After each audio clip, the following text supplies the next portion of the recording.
The Born to Win podcast highlights individuals excelling at high levels in their purpose and calling. This podcast is for anyone looking to get ahead in life and willing to take action and reach their full potential. Using Champ's male mentoring model of the 3 E's, education, empowerment, and exposure, it means you too are born to win. I'm born to win. Live. The Chaps from Chicago be screaming all that. You are now tuned in to the Born to Win podcast. Champion. All right, everybody. Welcome to another Born to Win podcast. I'm Vondale Singleton, your host, and you're tuning in to greatness in the making. Listen, I'm very, very excited about our next special guest. This is another friend, a great brother, and a powerful house. That's right, in the greatest city in the world, the city of Chicago, Illinois. So without further ado, I'm going to read to you a little bit of this brother's bio, and then we're going to bring him on. But Walter Mendenhall was born in Chicago, Illinois, despite being diagnosed with a learning disability. Watch this, at the age of 5. Walter overcame adversity to keep pace with the rest of his classmates and not fall behind in his studies. With the help of his mother and a series of education professionals, Walter successfully progressed through elementary and junior high and enter high school with his peers. Around this time, he developed a love of sports and as such became very active in his school sports programs, where he established himself as a leader on each team that he joined. Throughout the course of his high school career, he played 3 years of varsity basketball, football, and ran track. Walter ended up graduating with a 3.2 GPA and a scholarship to the University of Illinois. Now, listen. Before I go on, he played football at the University of Illinois, but more importantly, he took that and he ran all the way to the NFL. That's right, he ran all the way to the NFL. And he's a teacher, he's a professor, he's an entrepreneur, he's a leader, he's a mentor. Man, he's a guide, he's a coach, he's a husband, he's a father. Congratulations, brother. And he's also the founder of the Male Mogul Initiative, and we're going to learn more. But I want everyone to give a Born to Win welcome to my good brother and friend, Walter Mendenhall IV. Come on in, brother. How you feeling tonight? Oh, man, I'm doing good. I appreciate you for having me.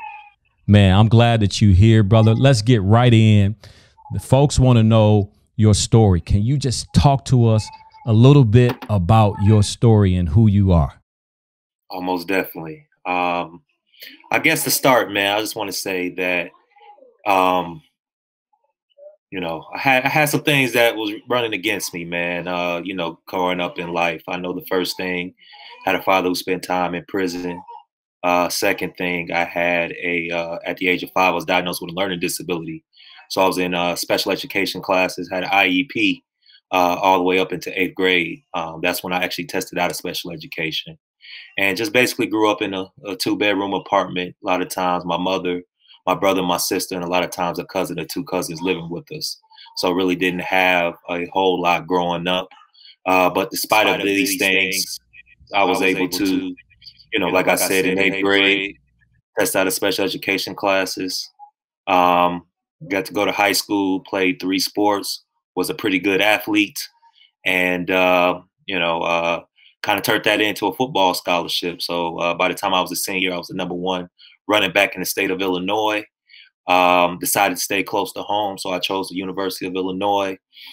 There, I was able to get my degree in sociology, a minor in African American studies, and play in the NFL for a series of teams. And I will get into that later, and also get into some of the you know, struggles later. But after I was done with my professional career, really didn't know what I wanted to do.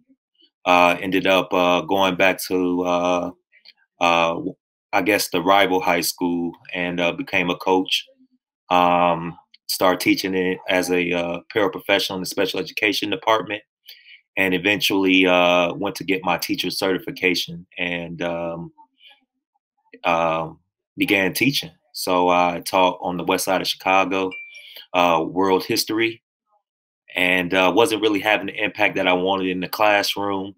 So I took a year off, actually went, did some adjunct professorship at South Suburban College, and also Northeastern, taught leadership development and sociology, and eventually went into nonprofit. So I was at a agency on the west side of Chicago in charge of teen programs.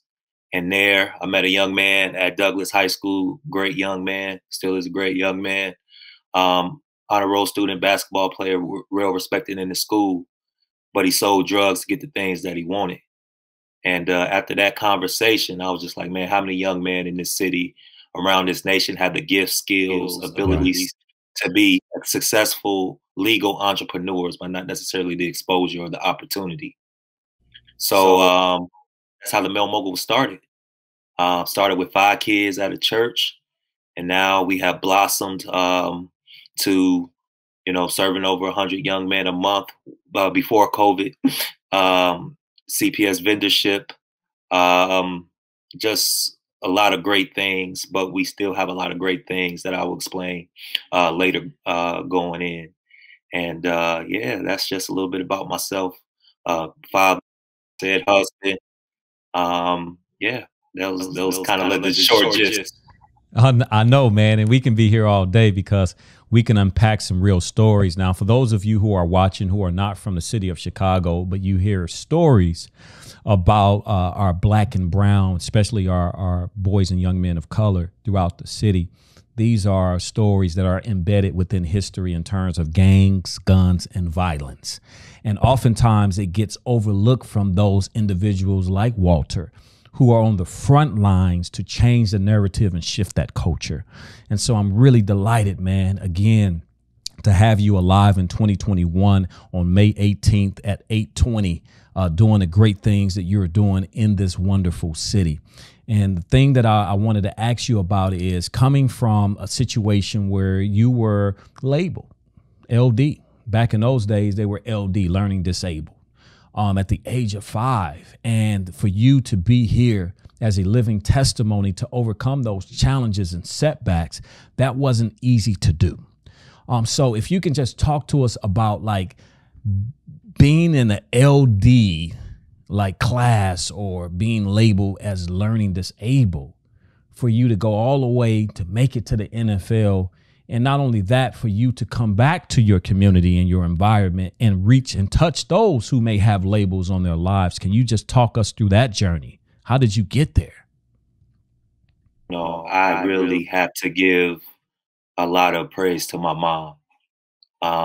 She made the necessary sacrifices in order for me to get the things that I needed in order to progress academically. So I'm originally born in Chicago, but I actually, during my early years, I lived in Los Angeles.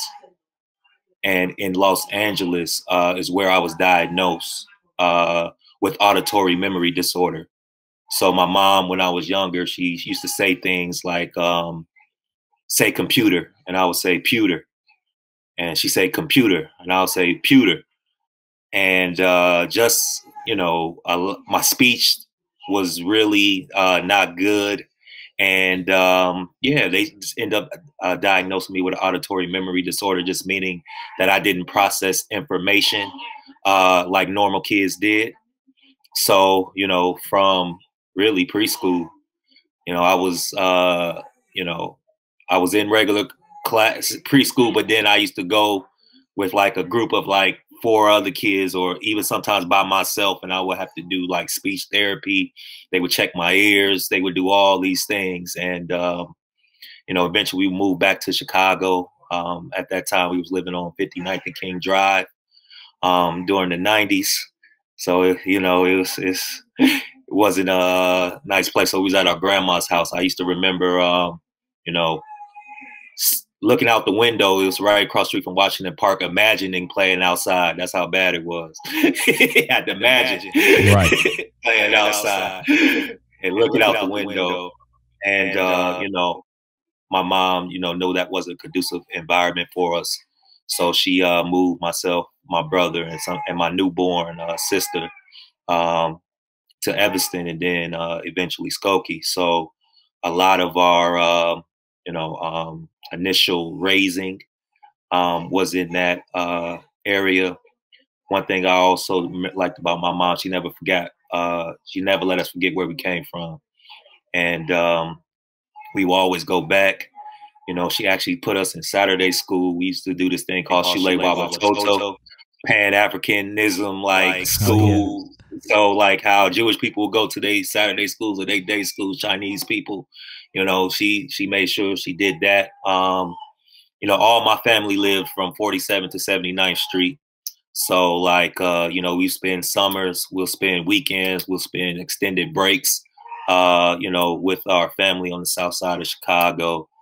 Most particularly my cousin, Mike, and my auntie, she's now deceased, Nino. And man, that's where we had what I feel like, man, like back in the day, like ghetto fun, man. And I'm talking about like you 7, 8, 9 years old, you know, on your block or on the next block up to 12 o'clock, playing crate basketball, tag, running around, shoot the, like, I don't think kids don't get that nowadays, man. I think, man, I was probably like the last generation that was able to experience just like real organic, you know, fun with neighborhood kids. And, you know, even though we was on the east side of Chicago, it was like a place where everybody was family and community and everybody looked after each other. And even the game bangers looked after the kid. It was just a different time, different era. And it was just some of the funnest times of my life and my childhood. And just always remember those fondly.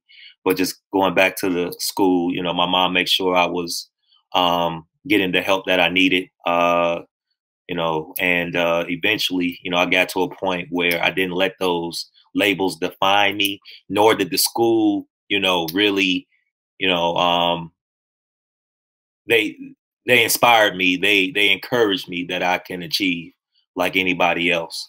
So I give you know, credit to the educators and my speech coaches and, you know, my, you know, resource teachers and all that. So that's why I was able to, by the time I was in 8th grade, test out of special education classes. And, you know, to this day, I think I'm the only one because everybody else stayed. I guess God had his hand on me. Because usually when people are labeled that way and, you know, they'll never get out of it, it's a label that's always there. But, you know, it was something about me. Just I always had a work ethic. I always, you know, wanted to do my best and put my best foot forward, and just prove people wrong, man. So that's how I was able to do that.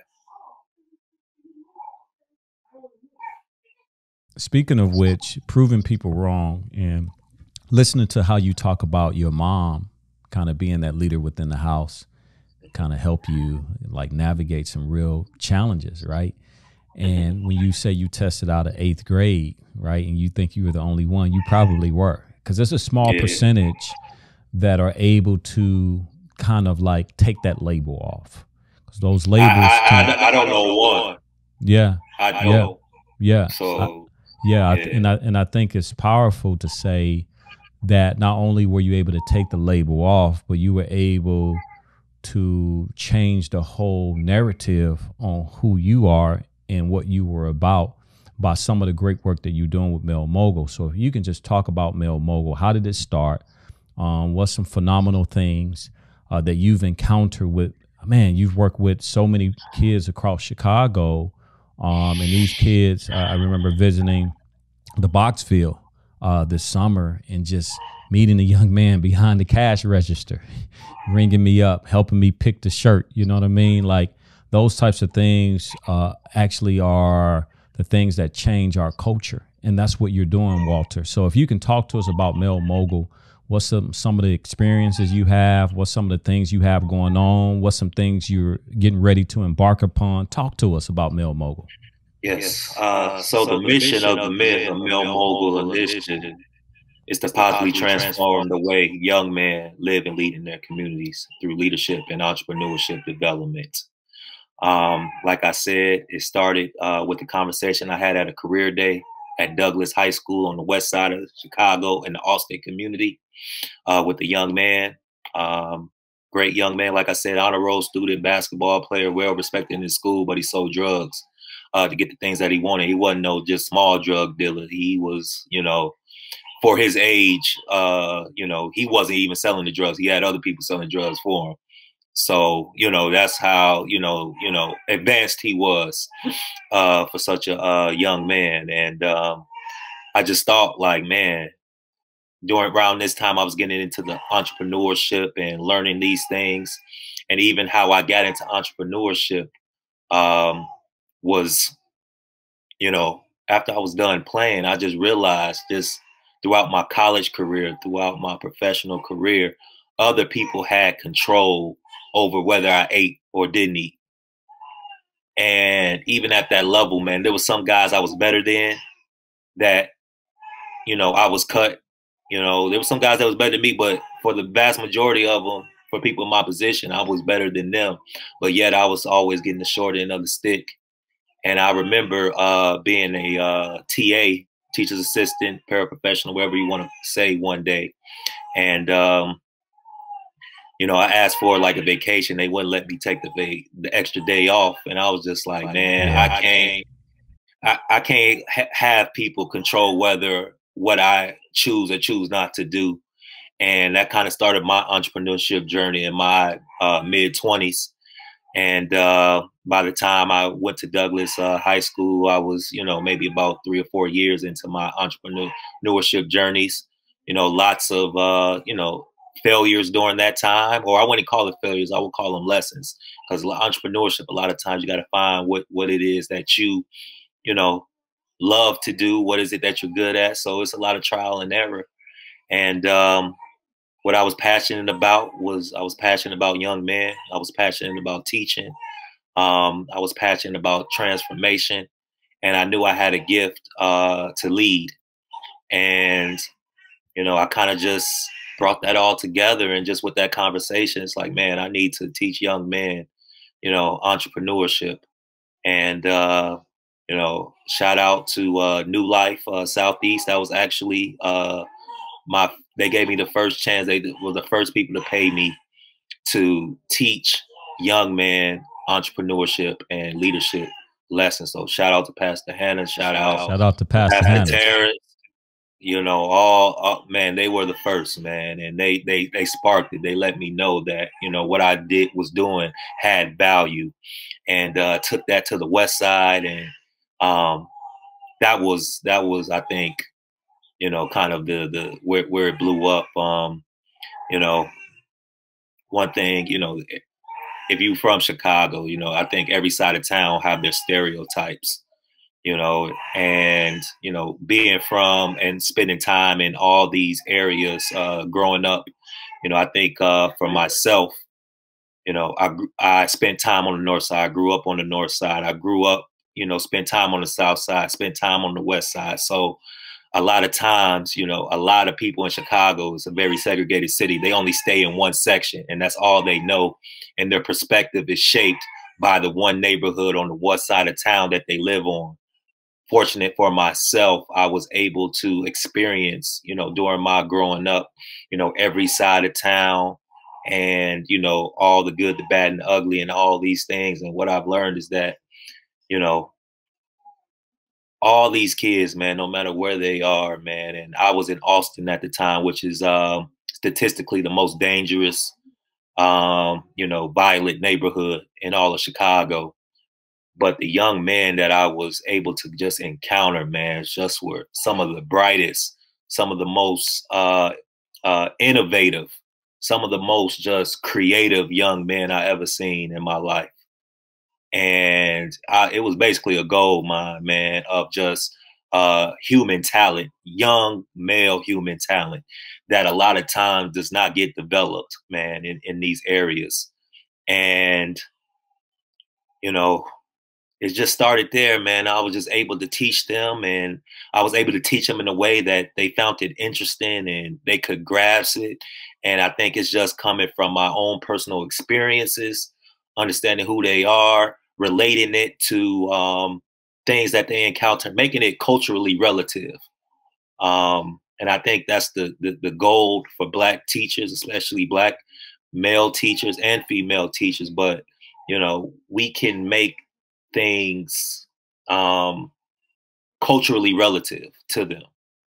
And I'm teaching concepts like risk and reward, and we're shooting dice, talking about risk and reward. And you know, what are the odds? Is the risk really worth the reward? Like instilling these type of lessons. And I was just experimenting, man. I was like, man, what's working? What's not working, man? Playing ET, you know what I'm saying? Talking about, he still does the Thank God It's Mondays and all these things, and just having these conversations, man, and just seeing the light bulbs turn on in some of these young men. And even when I go back, man, I remember I was at a printing shop, and I saw one young man that was in my program, and you know, he was in my program only for a short time, man, and he was, you know, selling his own shirts, flipping them, man, making money. And you know, I used to go to a school and things like that, and he was one of those kids that they counted out. And you know, he's doing great now, man. He moved out the neighborhood, but he's doing great at Proviso West, man. He's making money. He's doing all these things. And I've seen that story over and over again. You know, kids are making money. They're being leaders in their communities. They're going to college, man, now. And it's just, you know, just great things. And I'm just like, man, I'm just happy that, you know, I had a small sphere of influence, man, in these guys' lives. And I need to find a way to build capacity and to keep that going and to make it grow and to do these things. And you know, it started off as a program at a at a youth center, and you know, in 2019 going into 2020, you know, decided to take it to the South Side and have our headquarters there, and that's where the pandemic hit. And you know, I was like, man, I got to figure out how I can still, you know, do this as a program, because, you know, 65% of our funding and contracts was in Chicago public schools, and now that was gone. Wow. So I had to force myself to be you know, innovative and you know, figure out what I needed to do. And that's where I got to Boxville. That's why I decided to open the store. That's why I decided to get guys from the West Side that wouldn't come to the South Side, and South Side guys who wouldn't come to the West Side, and bring them together. Had a couple people coming from the North Side, from Cabrini, and we just had everybody from every hood, from every side of town coming there, putting in work and being a positive influence on 51st Street. And it really changed a lot of people's outlooks. It changed the neighborhood or the block that we were around, because now a lot of these guys knew the guys that was working for the Male Mogul. Because, you know, I don't get the A students. I don't get the B students. Come on. I usually get the, you know, the 1.8 to the 2.5 kid that's on the margins that could go either way. Those are the kids that we really work best with. And a lot of times those kids, you know, have 1 foot in the street and, you know, 1 foot in the school, and they just trying to figure it out. But the great thing about that is, like, a lot of those kids had street cred. So the guys that were on the block, and they'll, you know, they would come up, they would shake my hand, they would talk, they would ask for a job, they would do these things, man. And, you know, the violence decreased around in that area when they were there. And, like, you know, they respected what they were doing. You know, they wanted to get involved, man. So, man, it's power in young men. It's power in economics. It's power in entrepreneurship, man. It helps them to realize, you know, their potential and who they are and what they can accomplish. And it makes the connections even educationally. I love it. I love it. So you're giving us a mouthful, and I think we have all been impacted one way or another with COVID. Because we had pre-COVID, then we had COVID. But I want to push us towards post-COVID. As we know, the city's about to fully reopen again. And that's good and bad in our city. Yeah. Because it's like the lions are being let out the cage right now. A lot of people have been in the house for a long time. Slowly, people are starting to get out. But we know typically what we see are high numbers of crime and violence. And so if you can just tell us and talk to us about, You know, next month we approaching summer. What's some things that you are planning to do within the city in our environment post COVID? What's some plans you guys have? Most definitely, man. I don't know. They say, man, the best thing that stops a bullet is a job. Come on. And we're providing this summer over 30 jobs for young people. Last summer, they just worked exclusively with me. Now these young men are working in other enterprises. Nice. So there's going to be man that's working the hot dog box, working the bistro, working restaurants, working, printing presses. So they're getting work experience, not from somebody that they've taught or known, but from different Black entrepreneurs in their neighborhoods. Love it. Inspiring, you know what I'm saying? Things like you cannot be what you cannot see. So they're seeing these things. They're interning. Like a lot of these, where we at Boxville, a lot of the people that have these businesses, they have been so successful. Now they're looking to go to storefronts, and they're looking for, now young men or people to run, their, first business while they go work on their second business. So we're offering opportunities. And another thing that we're trying to do, we, realize how big, economics and entrepreneurship and economic development was. So, it's not, public knowledge yet, but I was actually hired by Kyrie Irving to do some, I guess you can say, business and entrepreneurship development for adults, and also training them to access capital. Come on. So I don't know if you guys saw that, Kyrie Irving has his Kyrie Irving consulting firm focusing on minority small businesses. So I've been hired as an area director for Chicago. Congratulations. Yes. Let's go. Let's go. Let's get it. To recruit and to train businesses to access capital.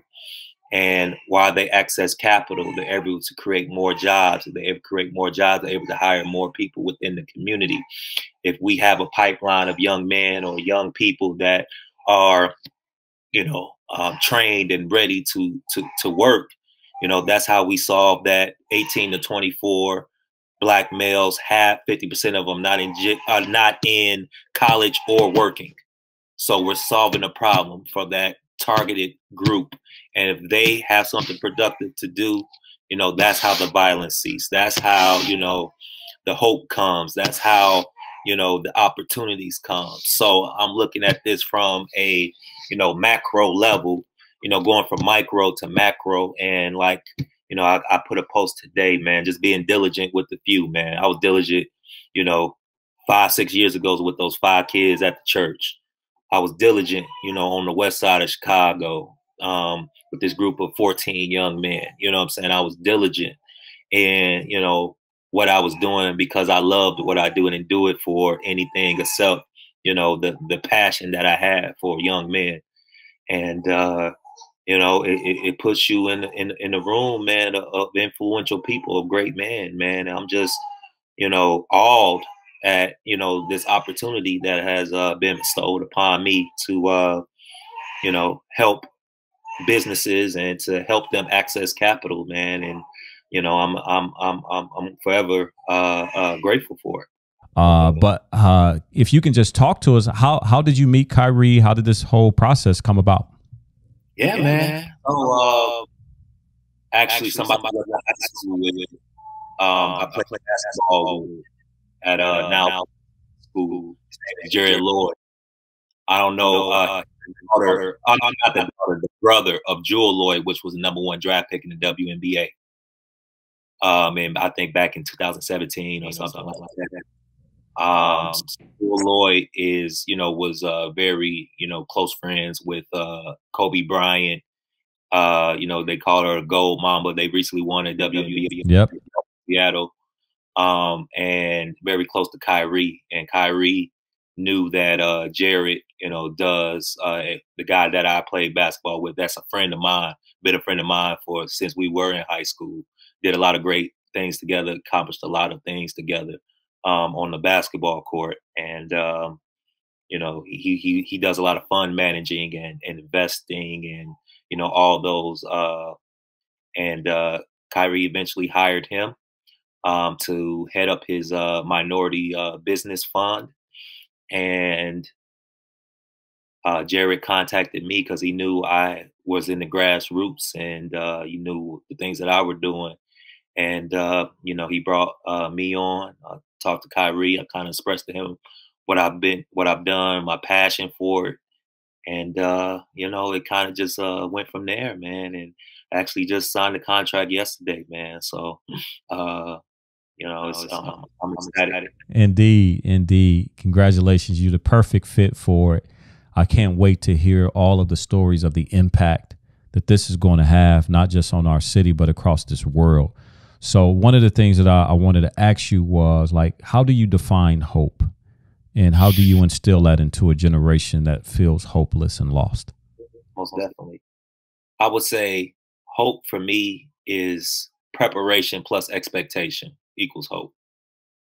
I think you got to prepare.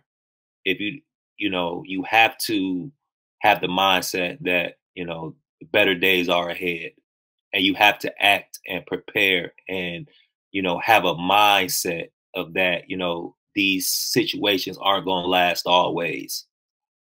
And when you have a higher expectation and you prepare, like have a higher expectation than your present, then I feel that's where that hope comes in, and that's where that hope is it turns to faith.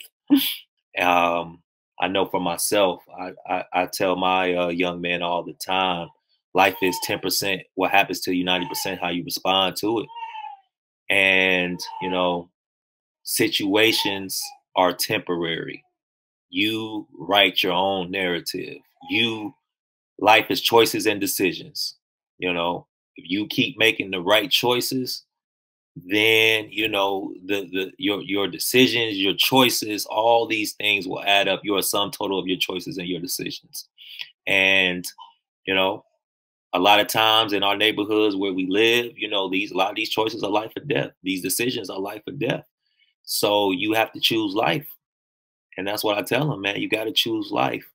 Why are you, hanging with this guy if you know this guy is into it with this whole come on out with them? Like, you're not making a good choice right now. You got to make choices and decisions that's going to build you up and not tear you down. So I tell my young people that all the time, man. Hope is expectation plus preparation. And if you can just define for us a favorite failure of yours that eventually led to a road of success. Oh man, great. So I think the best failure that ever happened to me was when I was in the NFL. Two situations. I was playing with the Indianapolis Colts. And I had a great camp. It was down to, I made it all the way to final cuts. And it was down to me and this other running back. I was bigger, stronger, faster, but they were paying this other guy more money than they were paying me. And I ended up being cut. And, one thing I said, and I'm a man of faith, after I got cut and I didn't know if I was ever going to play again, is that I told God, man, like, I still trust you. No matter, I trust you.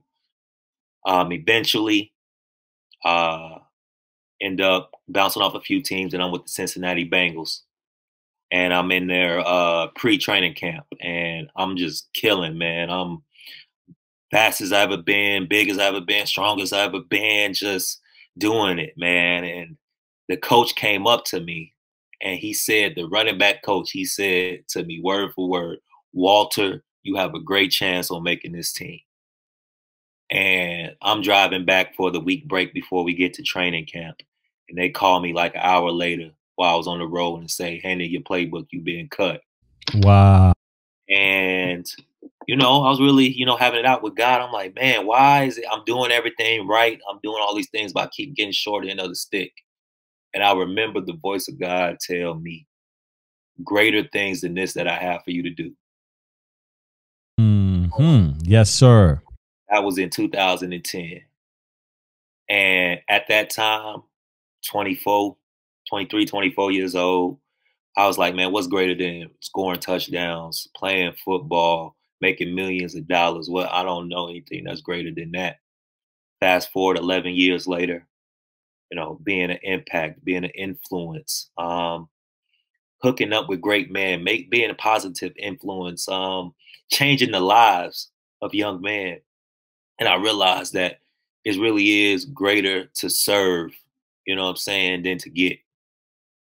You know, it's greater to serve. I have more joy in what I'm doing now than I ever did playing football, running touchdowns. Doing that. And if you were to tell me today, you can go back to the league, make $10 million, go do all this and do what I'm doing now, I would right hand to God. I would like, I'm good. You can have all of it. I'm have more than enough. You know, that money that I might have missed, I'm going to make that up, and I'm not going to do it for myself. I'm not going to use it for myself. I'm going to use it for the betterment of my community, for these young men. And I just appreciate, you know, that failure. And you know, at that time I didn't, but I thank God every day for every day of my life because it brought me to the person that I am today, all the good and bad.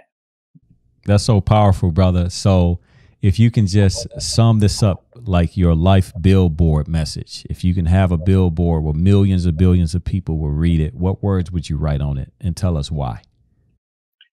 You're destined for greatness. The only person that can stop you is you.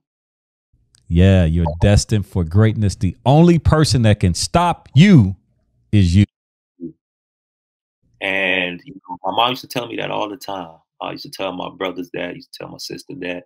You're destined for greatness. The only person that can stop you is you. And she used to say it when, you know, we ain't had no heat or wasn't no food in the fridge. Like, you know, these things. I'm like, man, it's I don't know, but she Yeah. and I just think, and I thank her for that. And you know, at times I didn't believe it, but if you keep saying it enough, you know, you start to internalize it. And what my mom did was just speak positive affirmations to us.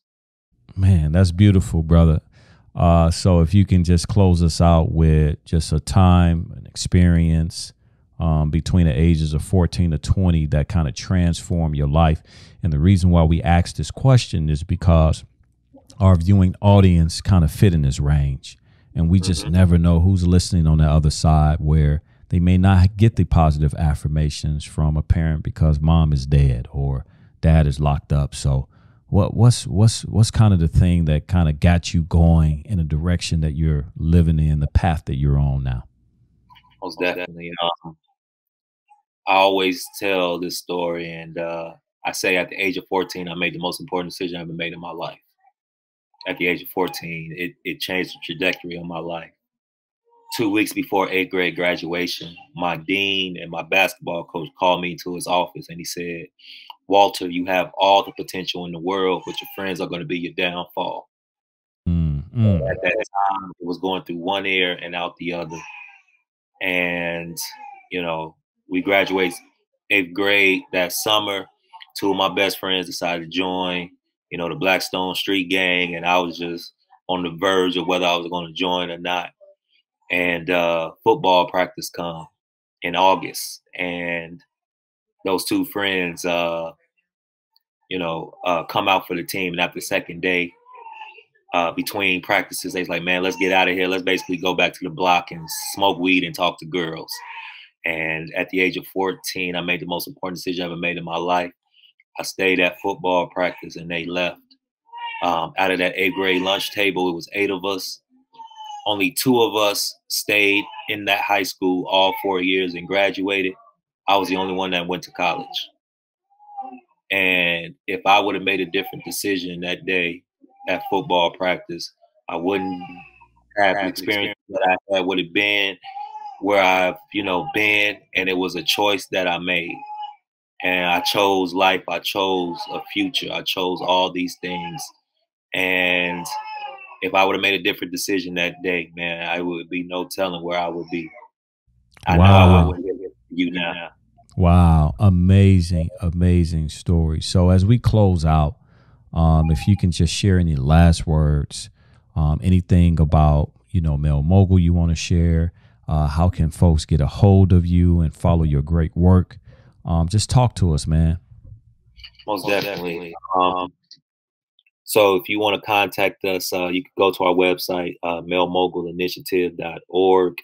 You can call us at 312-620-5657.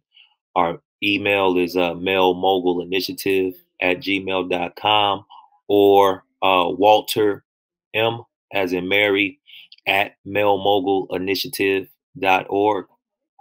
And just last words is just that, I appreciate you, Vondale. I appreciate what you do, man. I look up to you guys, man. You've been doing it for a while.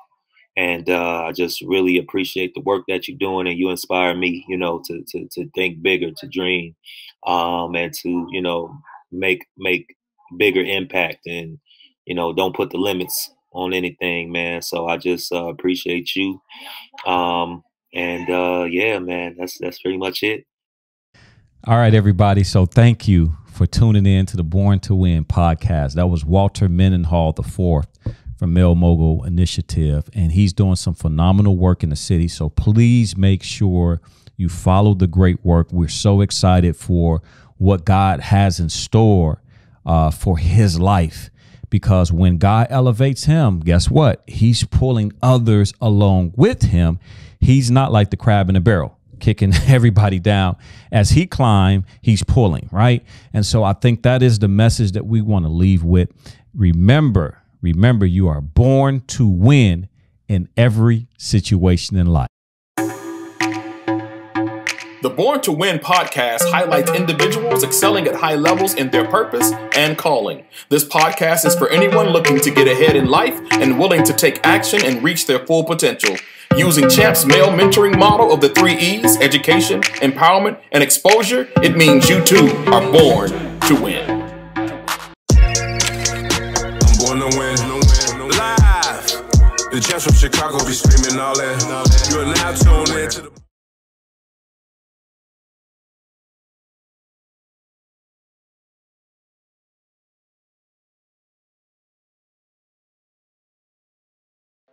Thank you for listening to the Born to Win podcast. Would you consider making a donation to Champs?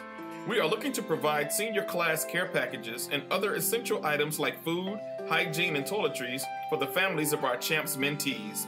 You can donate via Cash App at $Champs Mentoring or PayPal at paypal.me/Champs Mentoring. Or you can always visit our webpage, champsmentoring.com, and click on the donate button. Thank you.